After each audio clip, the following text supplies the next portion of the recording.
is the owner and president of multi-award-winning concert-promoting firm, artist agency, and music management firm Invictus Entertainment Group.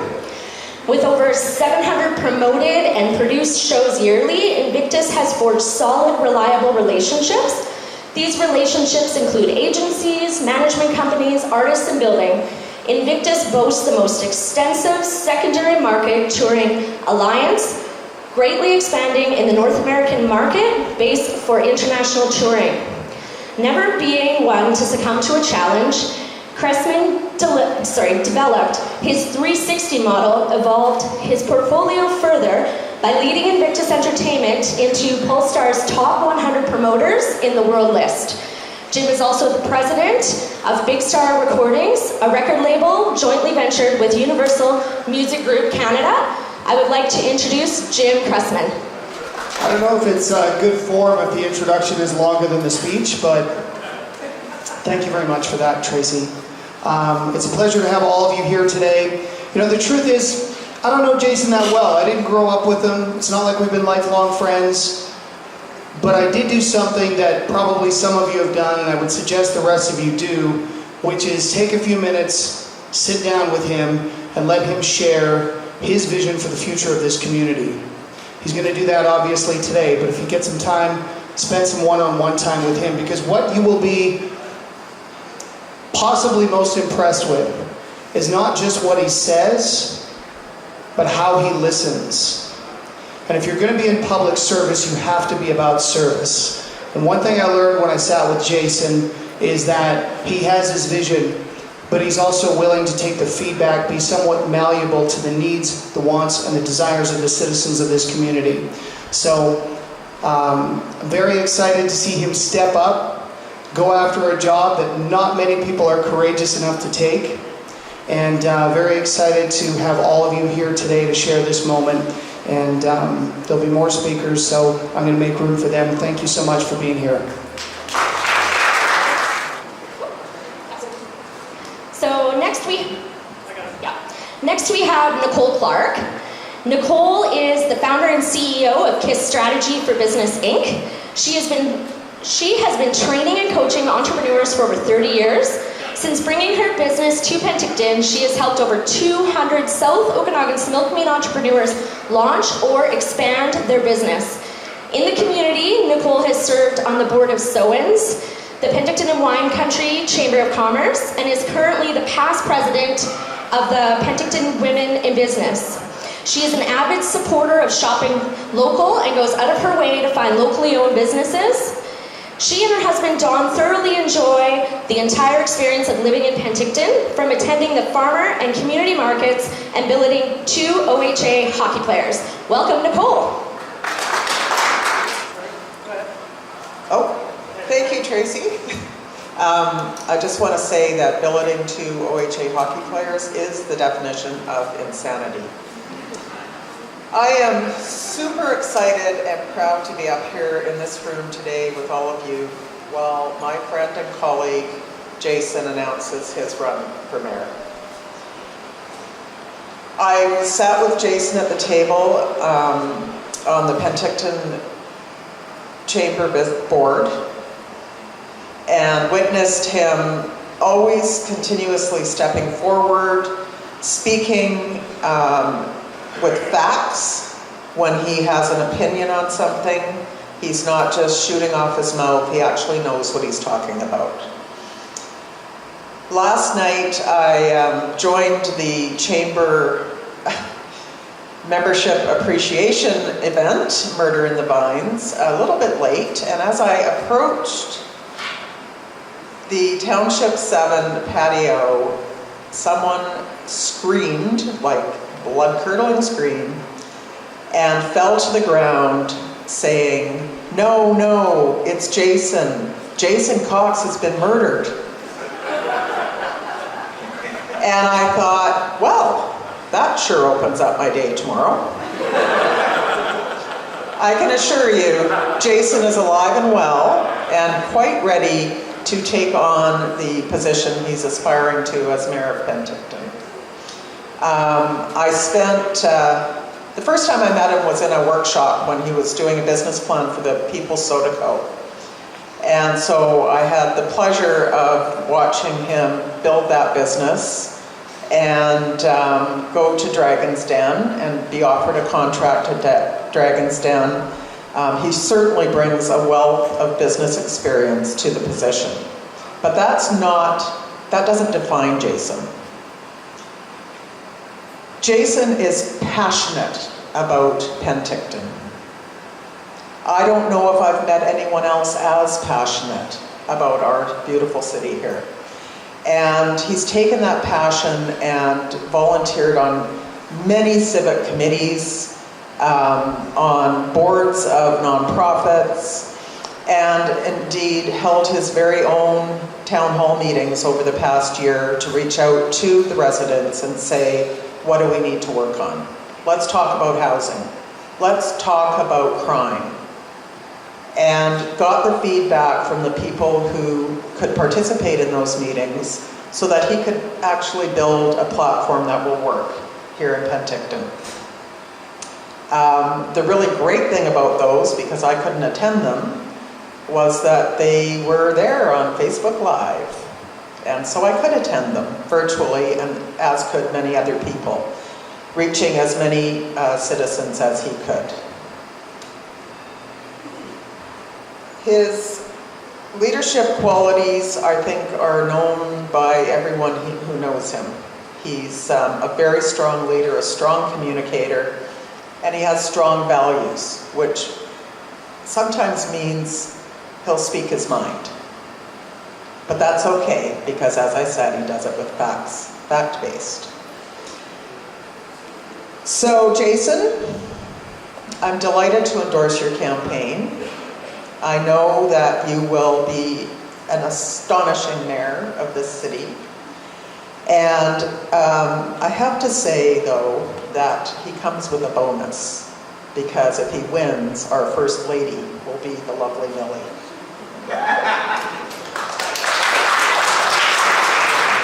Thanks, Nicole. And we are going to invite Sean Bacon up. Sean Bacon is a Canadian Armed Forces veteran who served 12 years as a paratrooper and as an instructor at the Canadian Forces Military Police Academy. During that time, Sean developed a system of training to psychologically and physically prepare both soldiers and police to survive and thrive in some of the worst situations and environments the world has to offer. Now, his company, Dynamic Shift Consulting, works with corporate leaders and organizations and athletic teams to develop and sustain mental toughness, leadership, and team development in a competitive environment. Sean built his consulting business in Penticton, and his clients include First West Credit Union, Mountain Equipment Co-op, Cal Tire, Island Savings, Langley Concrete, and the Vancouver Whitecaps. Please help me in welcoming Sean Bacon. Good afternoon now. My mission is to change your perception. Everybody thinks they know what it takes to sit in the big chair. Let me turn this off. Can you guys hear me? Yeah. Perfect. Let's see that. No? You will. I was a drill sergeant. I'm sure my voice will get back. Listen, right now, this gorgeous community that was nice enough to take me in when I left the military, that helped found my business, is on the precipice of an elevation. It's often I train leaders to be warrior-minded. What is a warrior? People think it's aggressive. It's not. A warrior is a servant. People ask me about my time. It's how long did you serve? Thank you for your service. Penticton needs a warrior. Someone that will serve, someone that will step up, someone that will stand on the line when you can't. Someone who will serve you, that will speak cleanly and clearly, that will be courageous, who will also fail and fall down, but he also will stand back up. That is the very definition of a warrior leader. Penticton is ready to elevate, and it will only elevate with the right leader who is going to take on that personal responsibility to be your servant, your warrior. Ladies and gentlemen, it is my esteemed honor and privilege to introduce you to your new mayor, Jason Cox.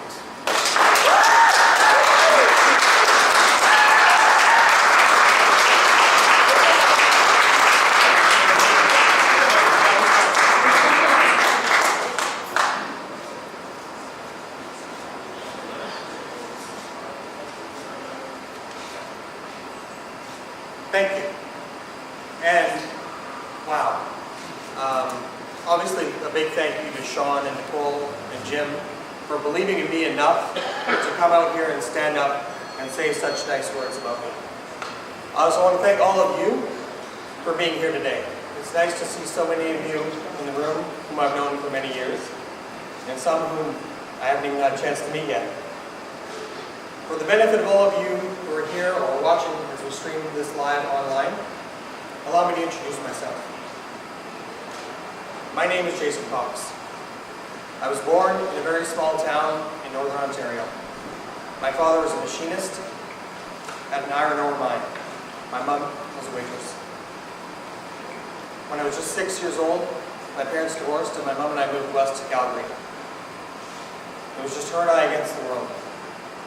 We moved often in these early years, usually living in social housing or with roommates, and I watched as she worked.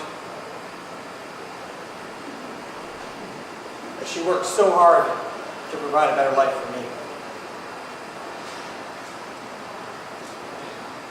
When I was about 11, my mom went back to school and became a registered nurse. My mom is my hero. From her, I learned to get up every day, put one foot in front of the other, and never stop working to improve. When I was 16, we moved to Salmon Arm, mostly because I'd fallen in with the wrong crowd, and to be honest, was making some pretty poor life choices. I wasn't super excited about moving from a big city to a small town, but my mom wanted to give me a chance to start over, a fresh set of scenery. It was the best decision she ever made for me. She couldn't have predicted it, but it was there that I made new friends, one of whom invited me to a political meeting. At that meeting, I was able to just express some ideas. As a kid, I was full of opinions. And they got written down, and they got turned into policy resolutions. I didn't even know what a policy resolution was. But the local riding association sent me to the provincial meeting, the federal meeting, where I, as a 17-year-old boy from small town BC, got a chance to influence the public policy agenda of the governing party of Canada at the time. And I was hooked. I worked hard for the party as a PC youth and even went to work in Ottawa at 18. I worked in the office of Thomas Sidden on Parliament Hill and got a chance to see firsthand how government works. I actually came here to Penticton next in the 1993 federal election, and I worked for a woman many of you probably know, Sue Irvin. And in that election, I made friends that I still rely on today, leaders of this community. I stayed active mostly in party politics after moving to Kelowna, which is where I earned my degree in history, politics, philosophy, and economics from UBC. I started my family after university. My kids are here somewhere. My ex-wife is here somewhere, and her husband, Mac, and Amanda, nice to see you. Thank you for being here.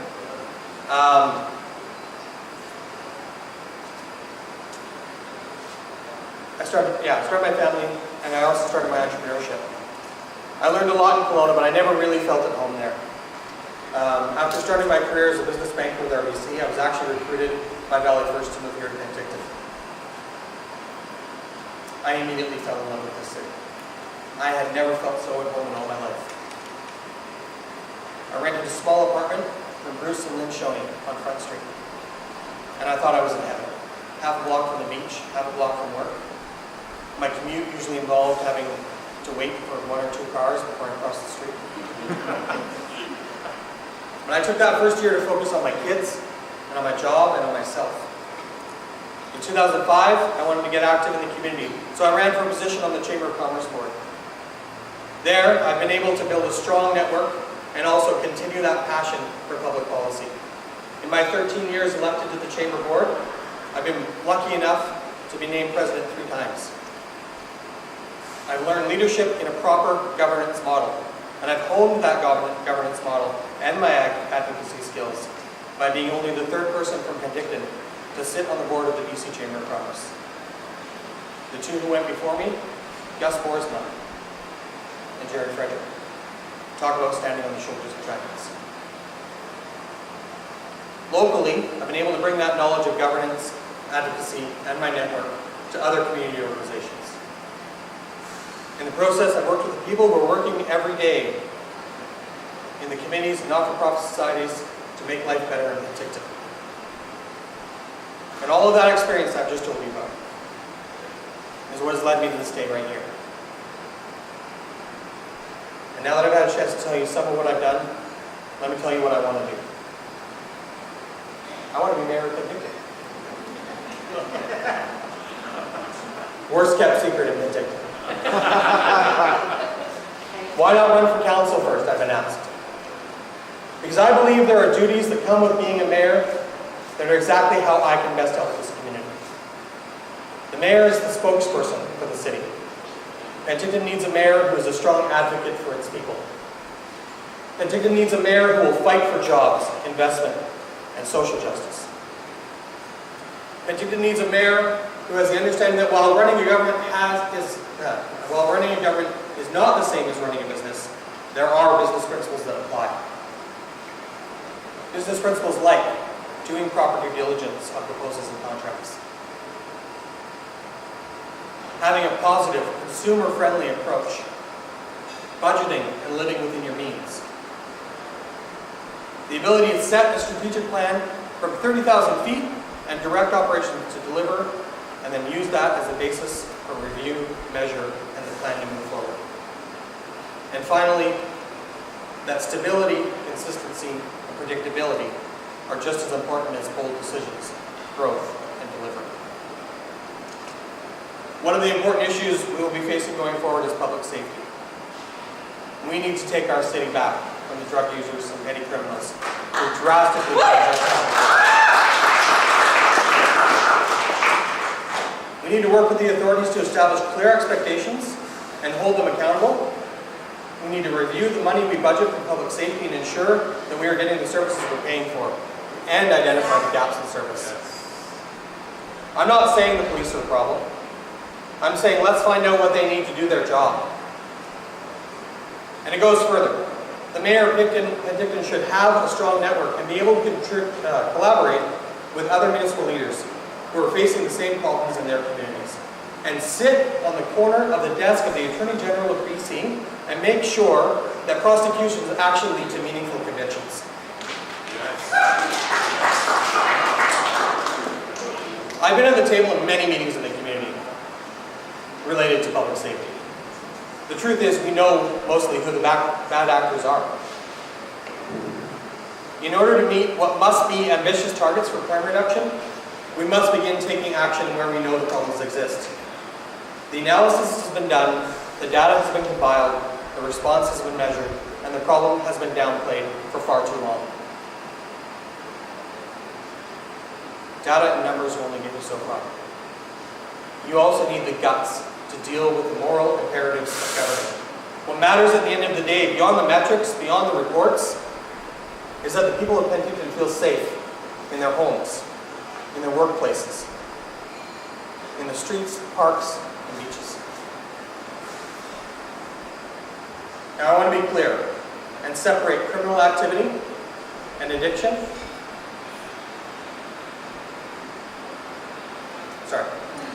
Criminal activity and open drug use from homelessness and addiction. Not all homeless are criminals. Not all addicts are troublemakers. After years of working with and talking with the societies on the front lines, I can tell you that we have a portion of our community that is vulnerable and truly needs assistance. How we treat our most vulnerable says a lot about who we are as a community. Now, what a lot of you might not know about me is that I'm actually a brain injury survivor myself.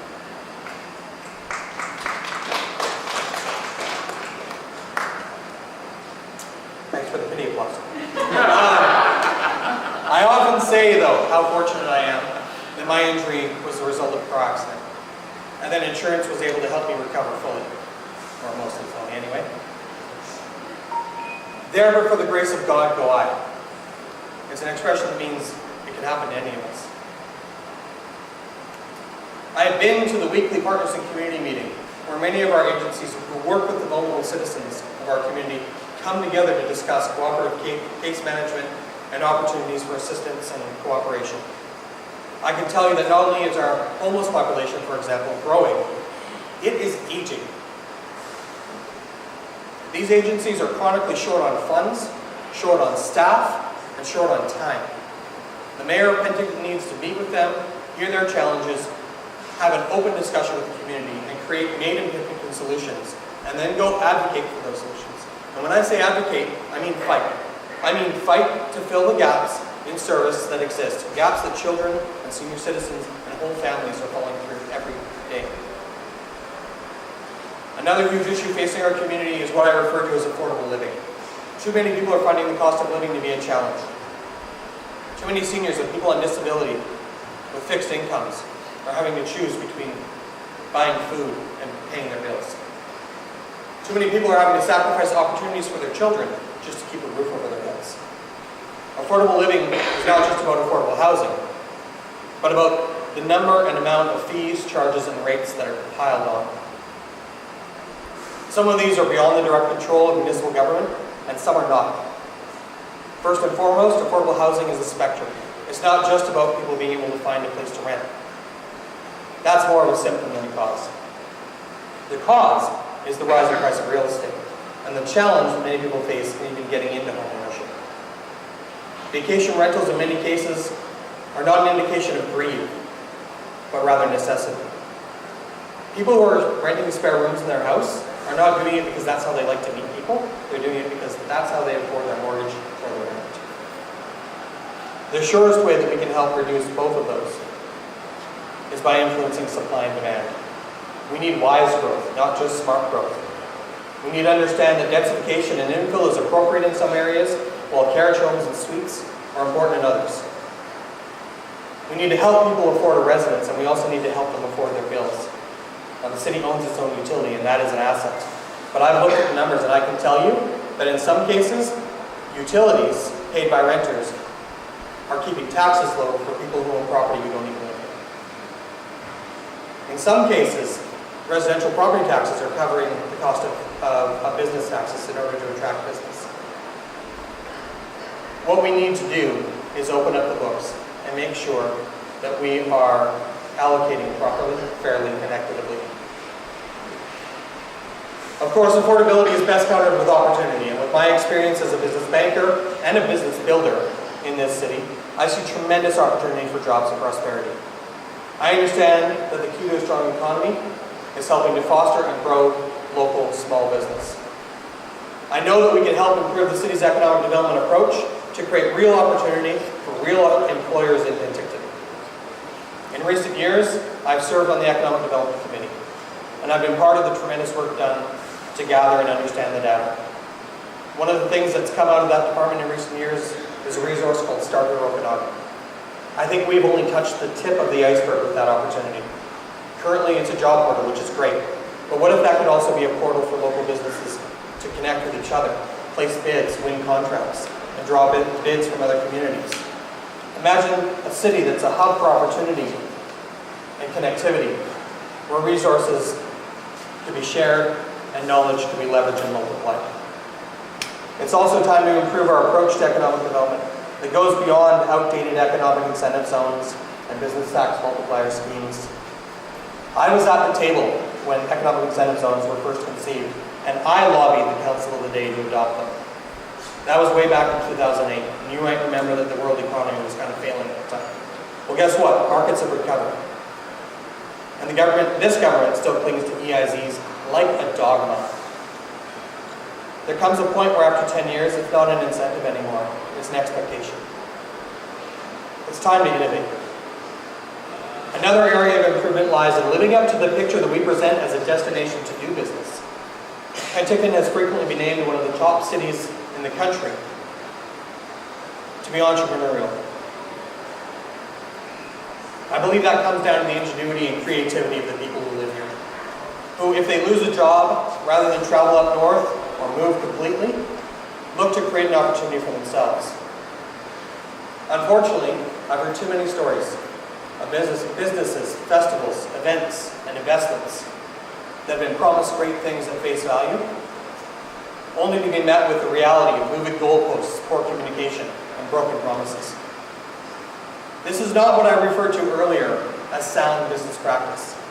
This is not the reliable or consistent approach to service delivery that inspires trust in someone looking to invest in our community, open up a business here, take up residence here, or even visit here. Many candidates for public office will talk about bringing jobs here. Every community is hoping to land Amazon, or Google, or Disney. We'll talk about tech jobs. Well, I'll tell you that it is by growing our own tech companies that we will prosper. If we make it easier for an entrepreneur to build the next Club Penguin, that is how we will get Disney. It's just like this beautiful building that we're standing in today. This remarkable blend of history and progress, built by a family that pioneered the BC wine industry before there was a BC wine industry. An entire industry has grown from the vision of Harry McWaters. And not just the wine industry, but the corollary industries: tourism, beer, food, technology, soda bottle. Well, who is the next Harry McWaters? Or Jim Preston? Or Pat and Ron Dick? The best thing we can do as a local government is lift all boats in this harbor and see how far they can go. Finally, this leads me to transparency and accountability. For all of my involvement in city committees and community groups, one of the most disheartening things I watched repeat itself over the years, over different administrations and councils, has been a practice of projects and deals conceived in the shadows and behind closed doors without public input, many of which have crumbled in the light of day. I believe that it is this practice that has led to a lack of trust for many residents, businesses, and visitors alike. I believe in part that this practice, coupled with a culture that seeks to divide this community as commercial versus residential, or young versus old, or rich versus poor, or resident versus tourist, is what has divided this community and led us to a place where hundreds of residents met on the street with placards and megaphones. That was a dark day in the history of Penticton. My friends, the way out of this situation is for the city to provide open, steady, objective planning that doesn't just chase change for the sake of change or chase shiny objects, but prioritizes goals, communicates process, and listens to feedback. Friends, it's time for a fundamentally different approach to government in Penticton. If you want more of the same, keep electing the same people. If you want real change, elect me as your mayor. Many candidates, past and present, will speak about the issues, and that's easy to do. They'll give you a list of what needs to be done. Well, as Margaret Thatcher once said, don't tell me what, I know what. Tell me how. My education and experience helps me be able to stand up here today and in this election and talk about the how. To talk about solutions, not just problems. How we actually hit the ground running after October 20th. To prioritize both our challenges and our opportunities. This campaign will be about solutions, and I look forward to the next 58 days of talking with the community about how we elevate and strengthen our Penticton. Now, as I said, some will say that I should be on council before I run for mayor, but almost every person that I have met over the past year as I've gone out and knocked on doors and visited businesses and hosted town hall meetings tells me different. If council is the training ground for the mayor's chair, I don't want to train in that system. I want to change that system. It's long past time. Help me bring real, purposeful change to City Hall.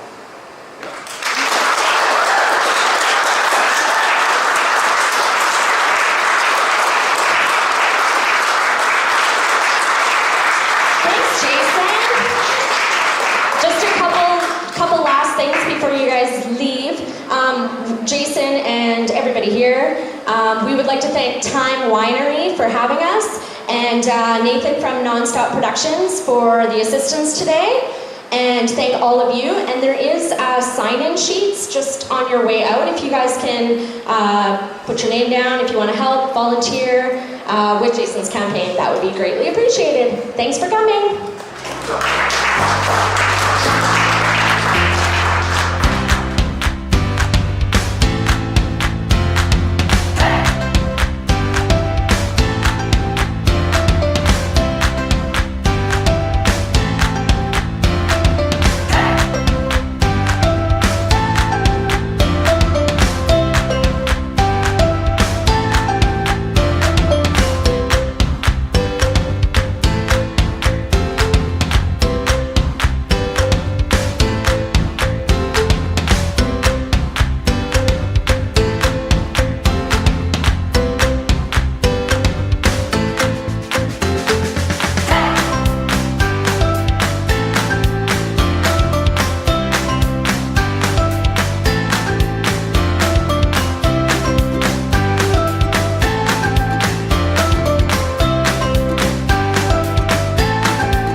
It might be controversial for me to say this, but Boomstop is a really interesting example. I'm not saying whether that was a good or a bad event, or would have been a long-term success. What I do know is that it was running successfully before it came here. It came here on the promise of doing a lot of great things, and there was a lot of yes, yes, yes, until there was a no, and that no was qualified. And so at the end of the day, what we ended up with was someone who was 85% down the road, had done all the major investments, had done all of the moving and the marketing and the spending, and then to have their liquor license denied at the last moment, did two things. One, it actually made the whole event less safe by forcing people or allowing people, leading to people smuggling in their own alcohol or doing drugs, or driving off site to get alcohol or drugs. That made the community less safe, and when it could have been controlled in a safe environment under a liquor license on site.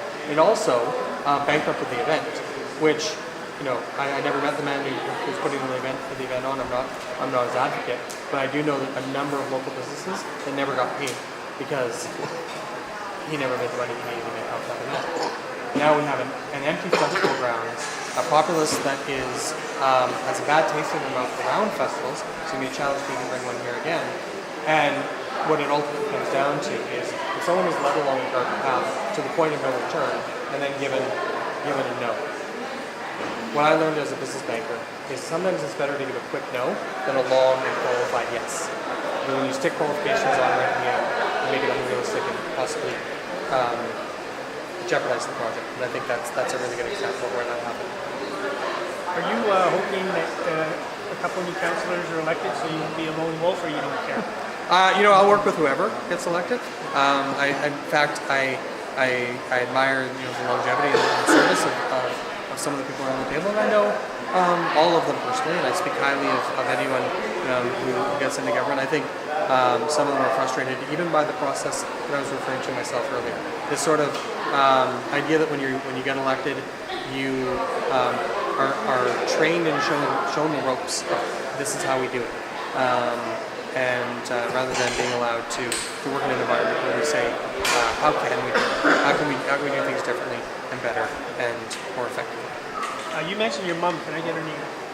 Diane Gervais. Okay, Diane Yeah. Gervais. Yeah, Yeah. thank you. Thanks, Susan. Okay, Jason, locals supporting locals, alternative media. Just want to get this one out because we know it's going to come up. It was the whole SNAHA fight that went on. Yeah. So, what was your goal from forming the park, like when it came to the park? Right. Because I remember talking with you. For you, it was all about the development. Yeah, I'll answer for you. Yes. For me, what the Trio Marine Group situation was that the city put out a tender for someone to take over operations of the marina and improve it, and Mayor Ashton was quite broad in what he said. You know, we can envision many things, and so the proposal that came forward ended up being, you know, a marina improvement that included a water slide component. Now, at the time I was president of the chamber, and the chamber supported the concept of a marina improvement. We can see today the reason and the need for the marina improvement is now the marinas are falling apart to the point where we're having to pay out of the public purse to have them repaired. What was not within my scope of knowledge, because I wasn't in the back room, I wasn't at the table to know that the deal that was being written was not was not well written, and it was not well communicated, and it was everything I talked in my speech. It was led to this division of young versus old, for example, and drove divisions in the community, and I think people have grown distrustful of a government that does a deal in behind the scenes. And to be fair, this deal was done before the last election, and while Mayor Jacobite was the councillor, and it was carried forward. So we need to address things differently. That's what I've learned from that. I know that the insult to injury on this is that not only did we not have Trio be able to fulfill their vision of creating an improved marina site, and not only are we now paying for it, but we've somehow ended up hiring one of the principals back to do the work. It's a boondoggle that you can't even wrap your mind around. And honestly, it's what I talked about in my speech. It comes back to proper due diligence in the first place, understanding who you're doing a deal with, making sure that the deal makes sense, and then communicating that and having a discussion with the community. When I attended the meeting where they voted in favor of that proposal, the naysayers, if you will, got up and spoke, and council heard them, and then almost immediately voted the other way. And it had been a series of city hall meetings like that in the weeks leading up. And when they voted in favor, an older gentleman at the back of the room screamed, yelled, "You're not listening to us." And when I look back, I know that was the rallying cry that led to the protest in the street. Government has to listen and understand and follow its own rules and follow its own processes and communicate clearly with the citizens. And I know they learned that lesson from that, and it was a hard lesson, and yet within the last couple of months, we're still finding that the boondoggle continues. So it's a huge issue. Okay, just one follow-up question to that, then, because the Parks and Recs was formed, and it went through a lot of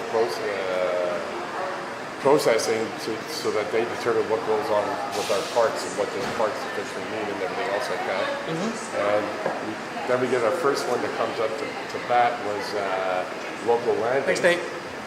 And they wanted to renew their lease. Yes. And they skipped right by the process that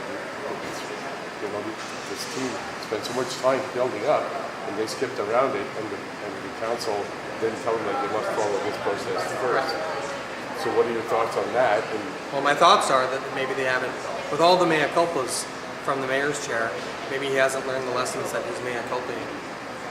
So would you have them follow these procedures that are being? Of course, that's what procedures. Yeah, all these committees You've were put in consulted with place, the yeah. community, and you have expectations for process. You have expectations for process. Perfect. Thank you. Yeah.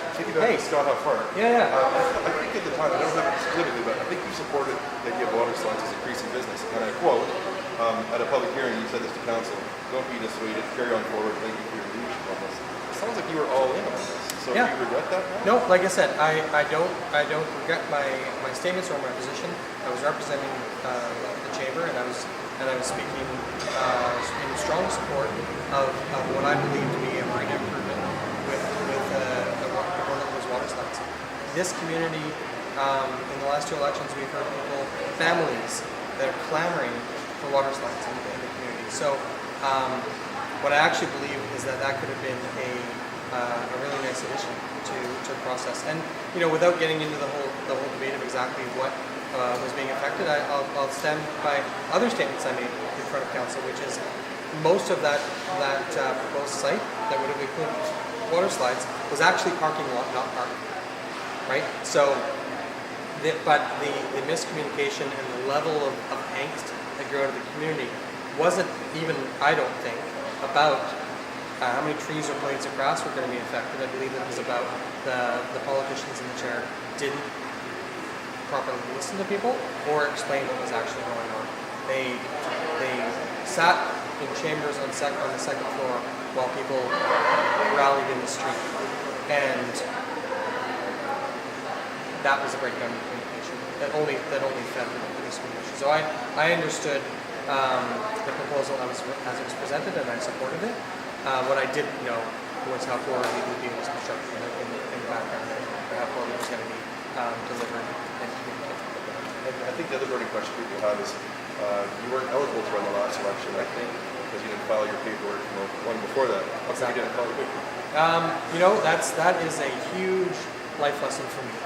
I was pretty strongly expected to be a leading contender for council in that election. I ran a pretty strong campaign. I felt like we did a lot of good work. And at the end of the day, I wasn't successful. I came up just short. And to be honest, I was a little hurt. And I licked my wounds. And I thought, the punishment of never being allowed to run again was fine by me, because I'm going to sit at home and take my ball and not do this. And I had a real crisis of character, where I thought, why do I do all the work I do in the community if I'm not going to be rewarded? And I've subsequently had a change of thinking on that.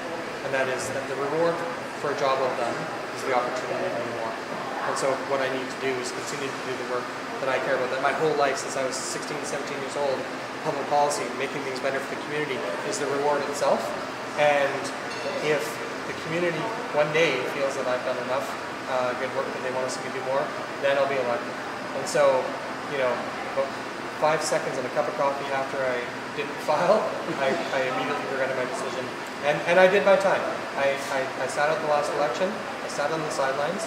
And all I've done in the community ever since is continue to work. And like I said, I took 5 seconds and a cup of coffee off. Other than that, I've been working hard for this community ever since. And I learned my lesson. I know how to file paperwork, and that will never be a problem again.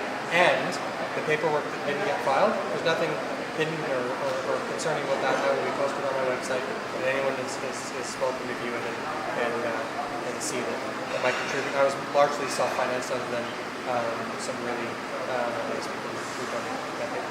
How old are you? I am 44. And you have 4 teenage daughters. One is it's 18. So yeah. Still teenage daughters. daughters. All qualified. Yeah. Thank you. Good luck. Thank you. Yeah, I appreciate it. Thanks. We're good? Yeah. Thank you. Sorry, I ramble in my answers, so you getting a video clip out of that's probably going to be really hard. Good to see you. Thanks for coming. So I come Toronto here with Local Supporting Locals for another segment of the Heartbeat of the Okanagan. And we're here at Time Winery, located on Martin Street. They just opened probably a couple of months ago now. And Jason Cox just announced finally that he was running for mayor. So we came down, listened to his speech, which I have to say had a lot of good things to say. And I've gotten to know the man over many years now.